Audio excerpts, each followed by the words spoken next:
En la mañana oímos un canto de él. Alejandro Moreno actualmente es un pastor que radica en la ciudad de Aguascalientes junto con otro de sus hermanos, ambos son pastores. Ellos están precisamente apoyando una iglesia en esa ciudad. Lo conozco desde que yo era joven. De hecho, Alejandro Moreno fue el que me presentó el Evangelio. Él me presentó el Evangelio cuando yo tenía 17 años. Cuando él me presentó el Evangelio, yo conocí a esta familia de 5 hermanos. Habían perdido a su mamá mucho tiempo, no muchos años atrás, por una situación de cáncer en la sangre. Y son 5 varones. Por la gracia de Dios, todos ellos son pastores. Por la gracia de Dios, a él le permitió aprender música y componer unos cantos. Estos cantos que pues los subió recientemente, no tienen muchos años, los editaron en una casa de música, pero los editaron precisamente para recordarlos y inicialmente fue un cassette. Ese cassette yo lo tenía, pero con el tiempo se fue desgastando. Ya los cassettes ya es difícil, ¿verdad? Que otra vez retomemos. Pero gracias a Dios lo pudieron editar y en una página de YouTube que él abrió ahí la subió. Gracias a Dios, hasta ahorita, yo sé que esos cantos, aunque tienen derecho de autor, porque son cantos de él, no es restringido en la plataforma para poderlos transmitir nosotros aquí. Cuando estábamos en el tiempo de la pandemia, si ustedes recuerdan, a veces, más bien siempre en los cultos que subíamos de forma de transmisión, a veces ponía algunos cantos cristianos. Y cuando ya se publicaban en el YouTube me aparecía a mí restricción, porque cantos de algunos cantantes, ¿verdad?, que entonan himnos, que entonan algunos cantos cristianos con letra correcta, pues son restringidos precisamente por este aspecto, porque dentro de las plataformas precisamente hay hechos de autor y son restringidos. Y pues yo creo que allá de aparecer alguna función, ¿verdad?, en la computadora que yo desconozco, que inmediatamente me los cortaron. Pero esto hasta ahorita no ha sido así. Así que yo espero que en la transmisión, ¿verdad?, después de que quede grabada, también quede grabado este canto. Y tiene que ver con el tema de hoy. Le voy a pedir a Martín que ahorita en su partido te indique, Martín, todavía no. Escuchemos este canto. Pero primero vayamos a la escritura. Mateo, capítulo número 28.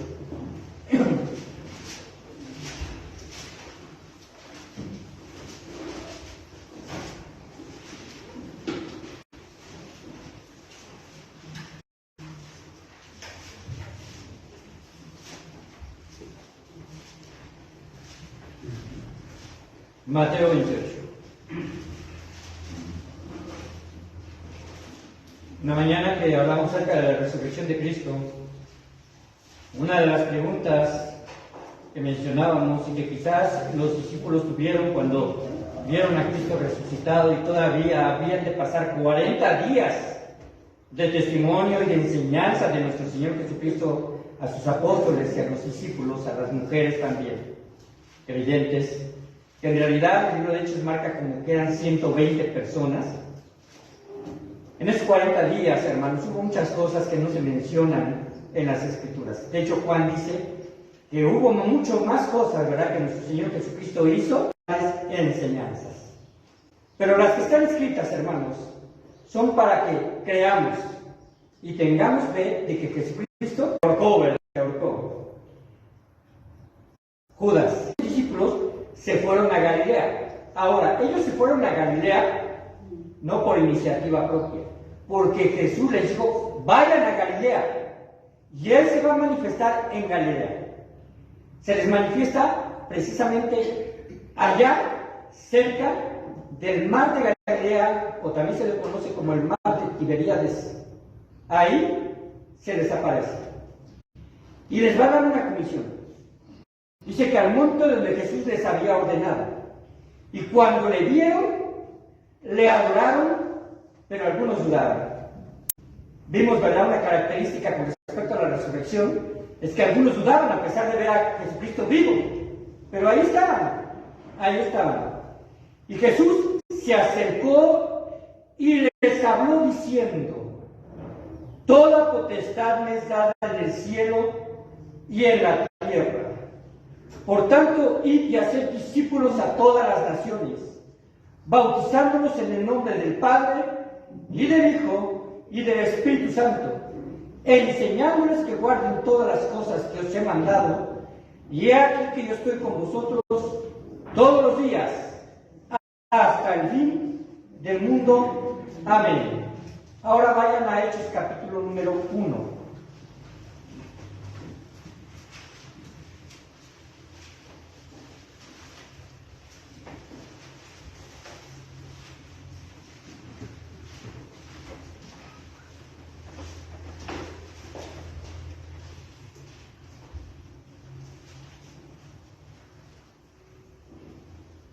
Voy a dar lectura del versículo 1 en adelante. Dice: en el primer tratado, oh Teófilo, hablé acerca de todas las cosas que Jesús comenzó a hacer y a enseñar, hasta el día que fue recibido arriba, después de haber dado mandamientos por el Espíritu Santo a los apóstoles que había escogido, a quienes también, después de haber padecido, se presentó vivo con muchas pruebas indubitables.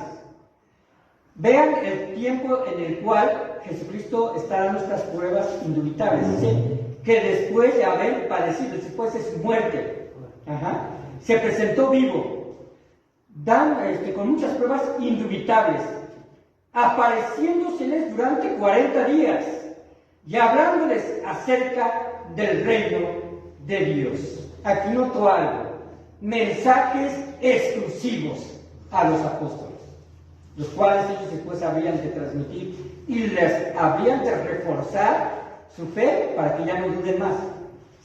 Continuó: y estando juntos, les mandó que no se fueran de Jerusalén, sino que esperasen la promesa del Padre, la cual les dijo: oísteis de mí. Porque Juan ciertamente bautizó con agua, mas vosotros seréis bautizados con el Espíritu Santo dentro de no muchos días.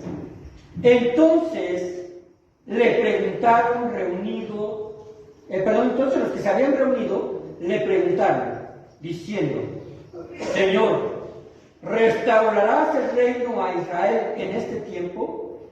Y les dijo: no os toca a vosotros saber los tiempos o las sazones que el Padre puso en su sola potestad, pero recibiréis poder cuando haya venido sobre vosotros el Espíritu Santo, y me seréis testigos en Jerusalén, en toda Judea, en Samaria y hasta lo último de la tierra. Y habiendo dicho estas cosas, viéndolo ellos, fue alzado y le recibió una nube que lo ocultó de sus ojos. Y estando entre tanto que él se iba, he aquí se pusieron junto a ellos 2 varones con vestiduras blancas, los cuales también les dijeron: varones galileos, ¿por qué estáis mirando al cielo? Este mismo Jesús, que ha sido tomado, vaya. Y hermanos, el día de hoy vamos a estudiar este tema que se llama testigos del Evangelio. Somos testigos del Evangelio. El carácter de la encomienda, hermanos, es un carácter a nivel global. Tanto se habla de globalización, déjenme decirle que la encomienda de nuestro Señor Jesucristo no tiene fronteras, no tiene límites, no está restringido a razas, tampoco a edades, tampoco a condiciones físicas o biológicas, a nada, ni a económicas, ¿verdad? Nuestro Señor Jesucristo dio la encomienda a sus apóstoles y a sus discípulos. Ahora, ¿qué clase de personas eran? Cuando hablamos acerca de la clase de los apóstoles, podemos entender, porque lo sabemos y se corrobora a través de los evangelios, que no eran en realidad rabinos, no eran fariseos, no eran gente elegida de las escuelas más predominantes de Jerusalén. De hecho, estos 11 no estaban o no habían sido educados a los pies de Gamaliel, como la excepción, en este caso, ¿quién fue? Pablo, que más adelante es llamado por el Señor. En realidad, vamos a decirlo así, su preparación era escasa. Un pescador se contaba como un obrero, se contaba simplemente como alguien al cual se podía acudir para ir de compras por las mañanas, después de que había la pesca, para poder hacerse quizás de los alimentos de ese día. Un pescador era una persona que olía a pescado, era una persona que olía a las redes y que olía al mar, una persona que tenía sus manos gruesas, sus palmas de sus manos eran las manos de un trabajador, porque ellos precisamente manejaban con sus propias manos las redes. No había poleas, no había motores, todo esto lo hacían ellos casi siempre en la última de las vigilias, esperando pescar algo. En realidad ellos se sustentaban diariamente con eso. Vemos otro caso, ¿verdad? En el caso de otros personajes, un recaudador de impuestos. Una persona judía que era puesta precisamente por el Imperio Romano, por el gobernante de aquella región, para poder ir y recaudar impuestos de los de su propia raza. Y ya había un odio tremendo precisamente hacia el Imperio Romano. Imagínense hacia aquellos que se sentían traicionados por los recaudadores de impuestos. Un judío que iba y que cobraba aquí como judío impuestos. Y que además se podía entender, porque también el contexto así lo mencionaba, que no eran personas honestas. Vemos por lo menos otro caso, que es Saqueo, ¿verdad? Y que habla acerca de que si ha defraudado a alguien, pues que me digan, porque parte precisamente del punto del arrepentimiento era que él repusiese por cuadruplicado lo que había precisamente él hecho a sus propios hermanos. Entonces vemos a Esther. Por ahí también vemos precisamente también a un opositor del Imperio Romano, ¿verdad? El otro Judas, el cual se le denomina como el celote. El celote, los celotes eran un grupo radical judío que estaba en constante oposición con el Imperio Romano. ¿Verdad? Judas, el celote, no Judas Iscariote, yo creo que en su mente tenía que Jesucristo se ha puesto como rey de los judíos en vida para poderlos librar del Imperio Romano, viendo la gran influencia que tenía, pero poco a poco fue entendiendo el misterio del Evangelio, que era un misterio precisamente espiritual. Vemos a Judas, el que le traicionó. Podemos ver a otros, ¿verdad?, que también eran pescadores. Entonces, imaginamos a este grupo y a este grupo de personas que la Biblia habla como son personas del vulgo, que así lo mencionan, y que estaban asombrados los judíos de ver a estas personas poderse desempeñar y predicar con tal de nuevo punto. Porque en realidad los judíos tenían una marcada, precisamente, filosofía de vida de enseñar las Escrituras. Pero cuando se empapaban, ¿verdad?, de esta situación de trabajo común, pues simplemente se les consideraba como del mundo. ¿Rudos? Yo creo que sí eran rudos. Pedro, uno de ellos, se ve en la forma de hablar y en la forma de dirigirse, ¿verdad?, impetuoso. No creo que ninguno de ellos haya tenido precisamente una formación en la cual, pues, dijeran, mis manos no se hicieron para este trabajo, ¿no? Yo creo que le entraban a todo. Así que el carácter de la encomienda de ser testigos era para esta clase de hombres. Y vamos a escuchar el caso.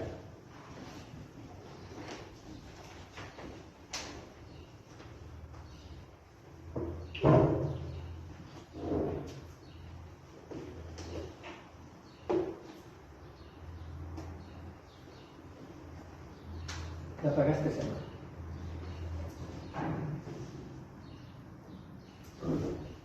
¿Es el 2? No, es el 1.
Gracias a Dios.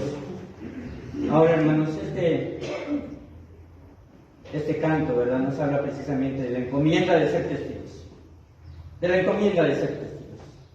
Vamos a ver algunos puntos sobre el carácter de esta encomienda. El primer punto es que la encomienda dura mientras dure este mundo. La encomienda dura mientras dure este mundo. El versículo número 6 que habíamos leído en Hechos dice así: entonces los que se habían reunido le preguntaron diciendo: Señor, ¿restaurarás el reino a Israel en este tiempo? Y él les dijo: no os toca a vosotros saber los tiempos o las sazones que el Padre puso en su sola potestad. Al ser llamados a ser testigos, es cuando Dios restaure su reino. Y esto va a ser precisamente, hermanos, hasta el milenio. Es cierto que 7 años del milenio, 7 años antes, nosotros seremos arrebatados, pero el Evangelio continuará, dando fruto a través precisamente del pueblo de Israel y aquellos que crean en su nombre durante el tiempo de la gran tribulación. Así que no hay precisamente en la historia, no hay ni habrá un paréntesis donde la iglesia deje de existir y deje de hacer la encomienda.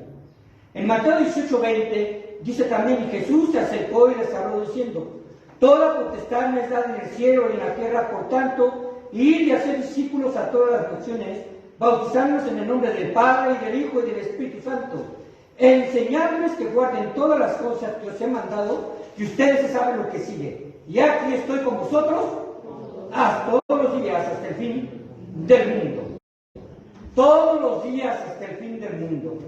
La encomienda, hermanos, dada a los apóstoles, a los discípulos, en ese momento en que la ascensión es efectuada, y también unos días antes porque se repite 2 veces, y quizás 3 si nos basamos en el Evangelio de Marcos, está nuestro Señor Jesucristo recalcando una de las enseñanzas más vitales de por qué Él resucitó, y es que debemos de predicar.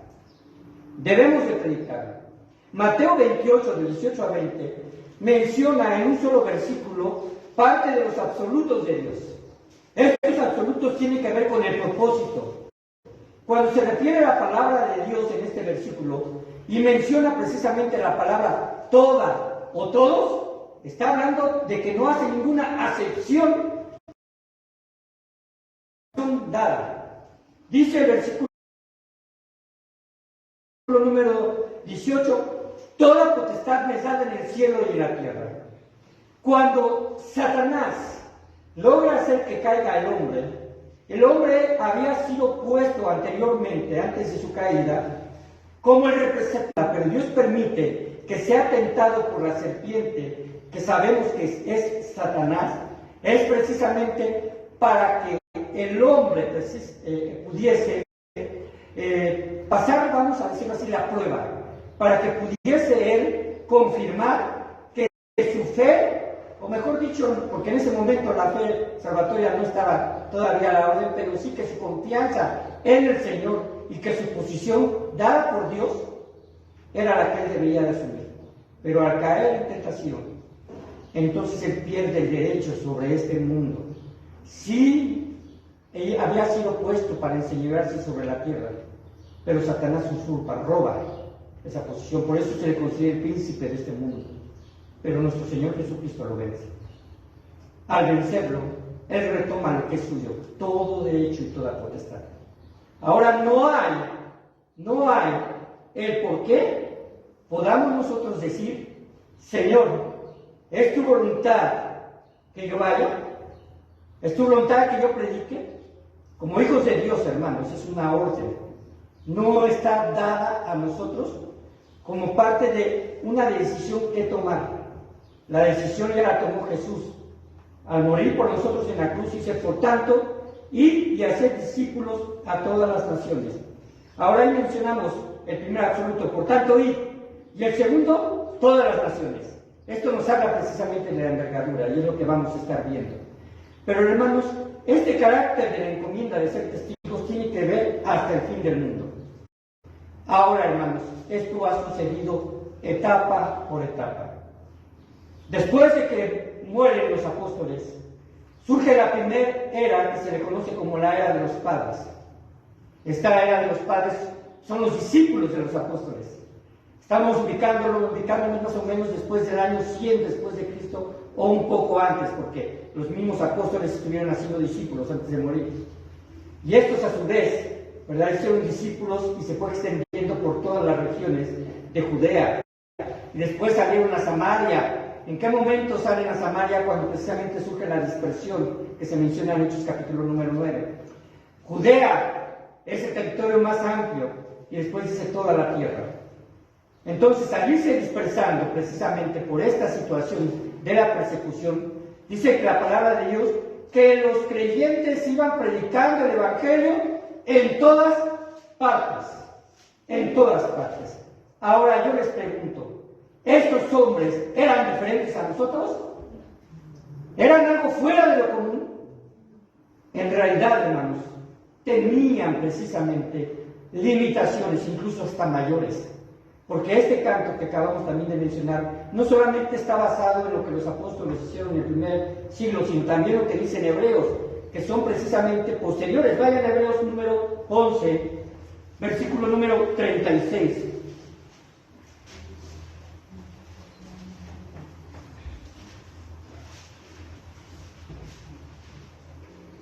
Y aquí está hablando de defensores de la fe. Y aquí el autor habla precisamente de lo que ocurrió desde Abraham, Moisés, Noé, de lo que ocurrió, ¿verdad?, con Sasón, con Jefté, con Gedeón, y empieza a hablar precisamente de aquellos años de la fe del Antiguo Testamento. Pero se sitúa al final de este capítulo en lo que estaba sucediendo en ese momento. En ese momento, dice, otros experimentaron vituperios y azotes, y a más de estos prisiones y cárceles, fueron apedreados, aferrados, puestos a prueba, muertos a filo de espada, anduvieron de acá para allá cubiertos de pieles de ovejas y de cabras, pobres, angustiados, maltratados, de los cuales el mundo no era digno, errando por los montes, por las cuevas y por las cavernas, ¿de dónde? De la tierra. Y todos estos, aunque alcanzaron un buen testimonio mediante la fe, no recibieron lo prometido, proveyendo Dios alguna cosa mejor para nosotros de Dios, del trono de Dios. Hermanos, en realidad, ya lo he mencionado en algunas otras ocasiones, la historia de la iglesia cristiana viene desde ese tiempo y ha sido marcada y ha sido escrita con sangre. Lo he comentado de más de una vez y se los vuelvo a comentar. Busquen, en el internet aparece, ¿verdad?, el rastro de la sangre. Es una bibliografía del sufrimiento terrible de los mártires en la época de todo este tiempo, hasta nuestro tiempo. Gente que murió aserrada. ¿Qué es esto de morir aserrada? Eran torturas que se les ponía por el Evangelio. En troncos huecos se introducía a las personas.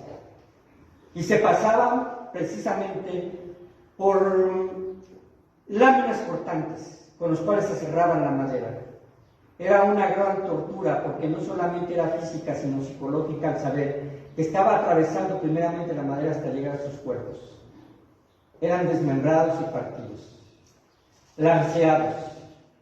Algunas torturas eran tan crueles que simplemente se le ponían junto a un madero y con una punta de un clavo en la parte de atrás.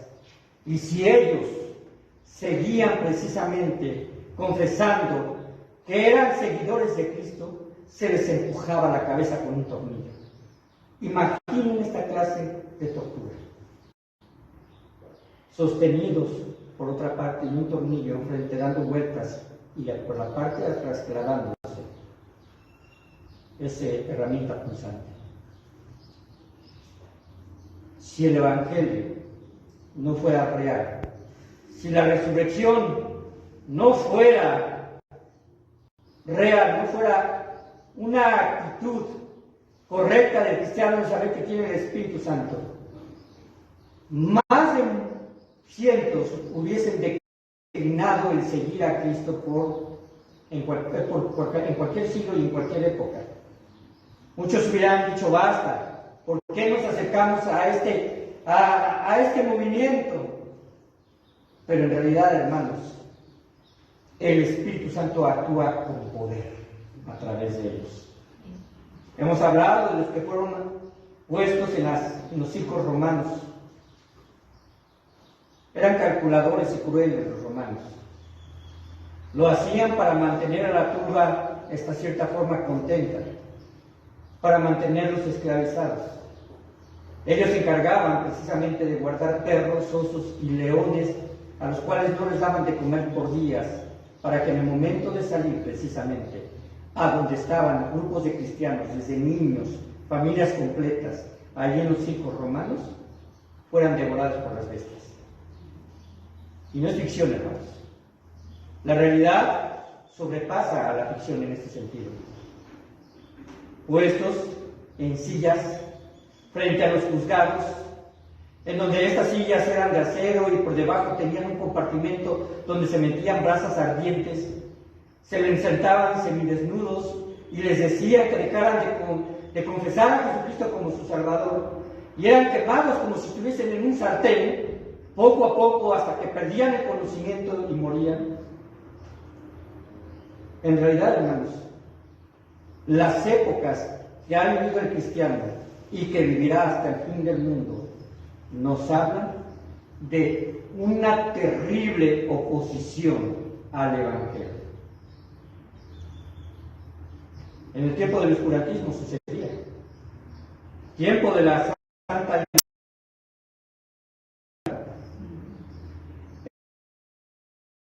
en el tiempo en el que si no creías en la religión, ¿verdad?, mayoritaria, en la religión católica, simplemente se daban a juzgar. Una gran ola de corrupción atrás de todo, parte de Dios, para vencer las puertas del Hades. Cuando dice que las puertas del Hades no prevalecerán contra ella, no está hablando en el sentido de que la iglesia se esconderá y por eso va a perdurar, no. La iglesia es frontal y la iglesia va de frente a atacar las puertas del Hades. ¿Y de qué forma lo hace? Llevando convertidos a los pies de Cristo. Y esto sucede época tras época y va a suceder hasta el fin del mundo. La pregunta es, ¿vamos a ser participativos con todos aquellos creyentes que en adelante estemos confesando a nuestro Señor Jesucristo allá en el cielo como nuestro Señor y Salvador? ¿Y tendremos realmente en las manos algo que ofrecerle o simplemente tener las manos vacías?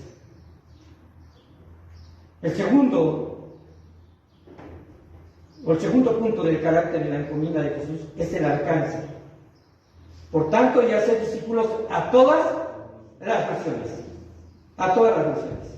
Y Hechos 1:8, la segunda parte dice, me seréis testigos en Jerusalén, en toda Judea, en Samaria y hasta el último de la tierra.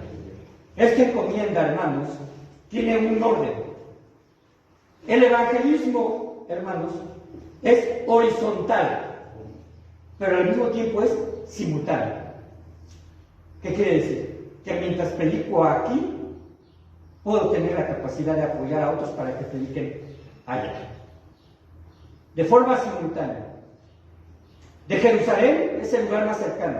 Es el lugar donde estaba precisamente la primera iglesia, que en su primer precisamente inicio constaba quizás, me han dicho, según lo estimado, hasta cerca de 25,000 personas.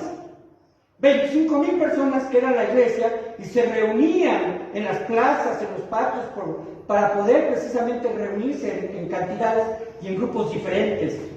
Pero sin embargo, ¿verdad?, creció tanto que fue un peligro para los mismos fariseos y para el imperio. Primero los judíos se levantan, ¿verdad?, y empiezan la persecución, y entre ellos Pablo, que iba asolando a los del camino. Posteriormente Pablo es convertido y ahí no acaba la obra de Satanás, porque entonces impulsa a los gobernantes romanos a seguir la iglesia, empezando por Nerón, culpándolos del incendio que él mismo provocó en Roma. Y como una venganza, los ciudadanos romanos llevan presos a los cristianos, los ponen en maderos y con eso incendian en diferentes puntos de la ciudad caminos. Eran antorchas humanas. La dispersión, Dios la permitió para que no se enfocaran solamente en Jerusalén, sino se enfocaran en lo que sigue Judea. Fueron alcanzados ahí, Samaria y hasta el último de la tierra. Se dice que una de las primeras iglesias o más antiguas, quizás del siglo III o siglo IV, hasta donde se ha podido constatar por la arqueología, existía precisamente en África. ¿Recuerdan al eunuco etíope? El que creyó. ¿De dónde era? De Etiopía, la porción norte, ¿verdad? Norte-occidente de África. Y se han encontrado vestigios de gente que está ahí. En Armenia, en Asia Central, en la India. Ahora, hermanos, ese es el alcance. ¿Hasta dónde tendremos nosotros alcance? ¿Hasta dónde podremos nosotros, verdad, por decirlo de alguna forma, tener una convicción tal de que no basta reunirnos, hablar? El tercer punto del carácter es precisamente la ayuda que Dios le da a los testigos. Dice el versículo 8 del capítulo 1 de Hechos: pero recibiréis poder cuando haya venido sobre vosotros, y la iluminación que el Espíritu Santo le otorga en ese momento, habla con tal valor que son convertidos más de 5,000 personas. Los contabilizados son 5,000 hombres. Más de 5,000 personas. Hablando con poder, llevando a los judíos en ese momento y a los fariseos que estaban en el Pentecostés, porque no estaba libre de aquellos que llevaron a Jesús a la cruz, diciéndoles que ellos eran precisamente los que castigaron, pero por el preconcebido conocimiento de Dios, Él lo quiso así, que Cristo muriera en la cruz. Ahora, ¿esa ayuda se acabó ahí? ¿O tiene usted el Espíritu Santo? Amén. Amén. ¿Saben qué pasa, hermanos? A veces pensamos que la responsabilidad de predicar es dentro de los templos, que la responsabilidad de predicar es cuando hay un funeral, que la responsabilidad de predicar quizás sea cuando hay una actividad especial, una boda, unos 15 años, dentro de precisamente una pareja cristiana o una jovencita, ¿verdad?, cristiana. La responsabilidad, hermanos, ahí les puedo decir que a veces consideran que es difícil predicar a la congregación, es más difícil predicar al público, donde la gente no conoce a Cristo, donde la gente está sufriendo, donde quizás haya alguien que se levante en la parte más atrás y te insulte, donde ahí afuera de un hospital estés predicando y quizás haya alguien, ¿verdad?, que te diga, bueno, ya oí esto. Pero, hermanos, lo más efectivo, y está escrituralmente comprobado, que vayas a los tuyos, a tu casa, y digas cuántas cosas o cuán grandes cosas ha hecho Dios contigo. Te dará la respuesta exacta, porque tu influencia será mayor.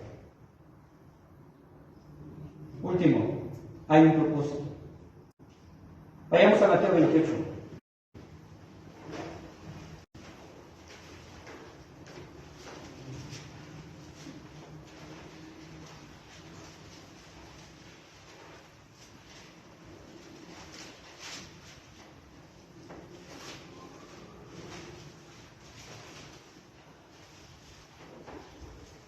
Versículo 19. Por tanto, id y haced discípulos a todas las naciones, bautizándolos en el nombre del Padre y del Hijo y del Espíritu Santo. Y aquí está el propósito: enseñándoles que guarden, ¿qué?